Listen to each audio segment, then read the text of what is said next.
from the pie and mash shop to the street corner. "Well, I can't go round looking at stalls on an empty stomach. Come on, girls, the queue's moving." Peggy let go of Millie's arm and headed towards the shop. Tarbridge Road was lined with stalls selling all manner of fruit and vegetables, household goods, and oil and paraffin, and at this end was the Bermondsey second-hand clothes market, known simply as the Old Clo. The stallholders were calling out their wares, and Millie would have preferred an hour in the fresh air, wandering from stall to stall before surrendering to the steamy heat of the pie and mash shop. But this was the girls' traditional Saturday dinner-time treat, and so they tagged on to the end of the queue, which was indeed moving quickly. Thankfully, the shop's front window, which stretched its entire length, had been opened up to let in some air, and the smell of parsley liquor and vinegar caught in Millie's nostrils. Oh well, perhaps she was hungry after all. Sawdust covered the shop's tiled floor, and a white marble counter ran the length of it. From behind the counter, 4 equally big-bosomed women in green-splashed white aprons served at a frenetic pace, screaming their orders down a dumb waiter to the kitchen below. "More pies! More liquor! More eels!" The insatiable Saturday morning crowd had the air of not having eaten for a week. "Pie, mash and liquor 3 times," Peggy gave their order, and a white-aproned woman piled their plates with deep, oval meat pies and dollops of mashed potato before ladling over bright green parsley liquor. They were lucky to find a marble-topped table near the back, which had just been vacated. This was never a leisurely lunch. People tended to eat fast and get on with their precious Saturdays, but Millie loved it here.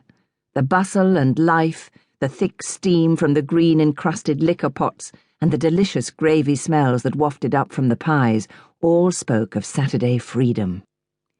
She liberally doused her dinner with vinegar and lifted the first delicious mouthful. Taste that, Kit." But her workmate was a fussy eater, though how she'd managed that in a house full of 7 children, Millie couldn't fathom. Kitty was a skinny girl who seemed to live on air. "It's all right, but I don't know why everyone raves about it," Kitty said, putting delicate forkfuls into her mouth. "I should think you'd be glad of a change from bread and dripping. That's all you get in your house, isn't it?" asked Peggy, shovelling in another mouthful.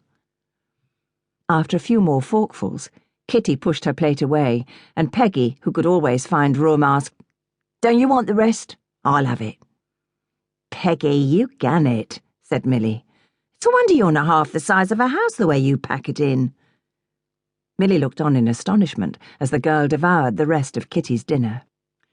"Comes of starving as a kid," Peggy said solemnly.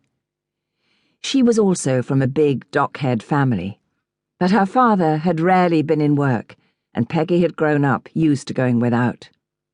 Where Kitty had learned to eat less, Peggy's appetite seemed to have grown in proportion to her lack. "My dad says I've got hollow legs," she smiled. While they waited for Peggy to finish, Kitty went to get them 3 mugs of dark brown tea. "You meeting Pat tonight?" she asked Millie, as she slid the mugs across the marble table. Millie shook her head. "He's working." "Oh, working.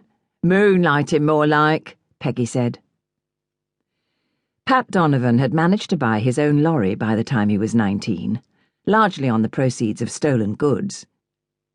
He was one of Millie's drinking pals at the Folly, a pub her father never used.